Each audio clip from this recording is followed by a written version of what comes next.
m'appelle Séverine Lutz, je suis céramiste, à la base potière, et aujourd'hui je me définis comme céramiste artiste.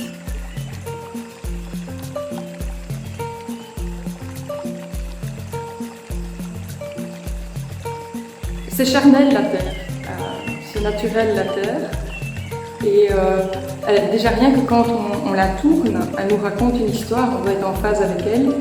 Et j'avais envie vraiment de transmettre ça, le toucher, les couleurs, la douceur qu'elle peut nous apporter.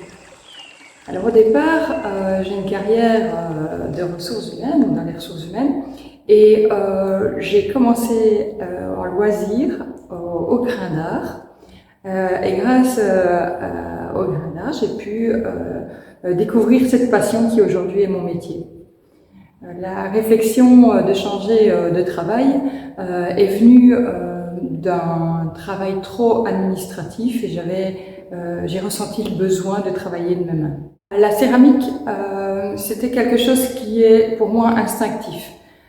J'ai réfléchi à pourquoi travailler la terre, c'est simplement c'est des souvenirs d'enfance. J'ai joué énormément à l'extérieur. Et j'ai toujours aimé travailler la terre.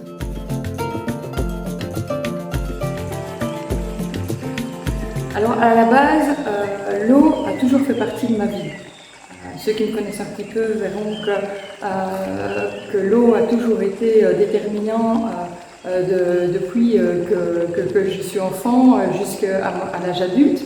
L'eau aujourd'hui me sert à travailler. Sans eau, je ne sais pas travailler. Et l'argile, c'est un jeu d'humidité et de séchage. Et puis la réflexion est venue il y a déjà à peu près 2 ans, où je me souviens, on était en pénurie d'eau. On avait déjà eu des alertes sécheresse. Et la réflexion a été très compliqué pour moi d'admettre qu'en Belgique, avec un climat comme on a, de pouvoir être sans eau. Après les voyages, j'ai voyagé pas mal, la problématique elle n'était pas arrêtée à la Belgique. Et puis en discutant, en me documentant, je me suis rendu compte que c'était pas que la sécheresse qui était une problématique, mais aussi carrément tout le changement de climat. Et l'eau devient non plus une amie aujourd'hui, mais peut devenir aussi une ennemie. Et quand on voit ici à la commune comment on peut encore être sujet à des inondations, pour moi il y avait vraiment cette réflexion de me dire tiens, vers quel monde évolue-t-on? Est-ce qu'on va vers un monde complètement englouti ou un monde complètement asséché? Donc dans les pièces que je présente aujourd'hui, vous allez retrouver vraiment cette opposition.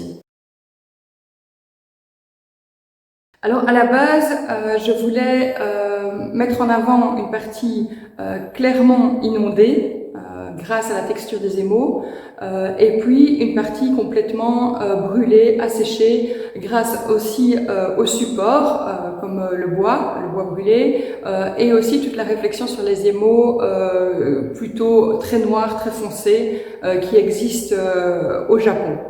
J'ai voulu que les gens qui regardent les pièces aient une émotion et une réflexion. L'émotion, elle peut venir simplement de souvenirs. Ceux qui ont fait de la plongée vont peut-être retrouver les plaisirs de la mer. Et puis, il y a d'autres émotions que je cherche, c'est le côté très, très brûlé, très sombre, très noir. On a ces oppositions de couleurs qui reflètent vraiment les émotions, le clair et l'obscur. Je suis potière à la base, je l'ai dit, et donc moi toutes les pièces sont quasi ici à 90% tournées ou issues d'une pièce tournée transformée. Et puis alors j'utilise aussi différents modes de cuisson, donc on retrouve les modes de cuisson au feu de bois et la cuisson à l'électrique, ce qui donne absolument des résultats différents. On retrouve des influences de mes voyages aussi, donc, on voit que par exemple mon dernier séjour en Corée m'a apporté énormément sur le minimalisme et l'antique, et ça c'est pour moi quelque chose aussi de très important.